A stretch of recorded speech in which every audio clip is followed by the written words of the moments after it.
राधा और रुक्मिणी। एक रात नींद में श्री कृष्ण के मुख से राधा का नाम निकला। निकट ही सोई रुक्मिणी की नींद टूट गई। उसका चिंता अशांत हो गया। सारी रात वह करवट बदलती रही। सुबह सवेरे श्री कृष्ण की नींद खुलते ही रुक्मिणी ने पूछा, प्राणनाथ, ऐसा क्या है राधा में जो सोते जागते हर घड़ी आप राधा का नाम जपते हैं?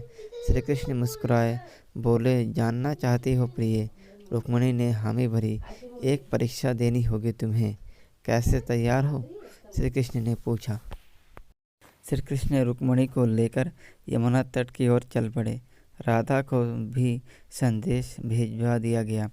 जब तीनों यमुना तट पर पहुँचे तब श्री कृष्ण ने अपना एक केश तोड़कर और उनके द्वारा यमुना के इस पार से लेकर उस पार तक एक महीन पुल बना दिया। उसके बाद श्री कृष्ण ने यमुना से 2 मटकी भरी, एक मटकी रुक्मिणी को दी, एक राधा को, और बोले, प्रेम प्रेम का स्मरण करते हुए मटकी पुल के पार पहुंचा दो।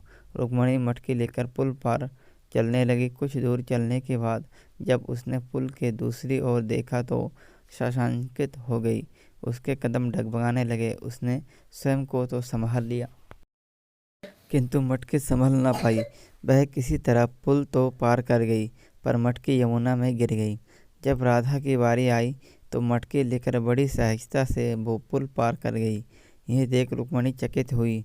उसने राधा से पूछा, बहन, ऐसा क्या था तुम्हारे प्रेम में जो तुम मटकी लेकर यमुना पार कर गई?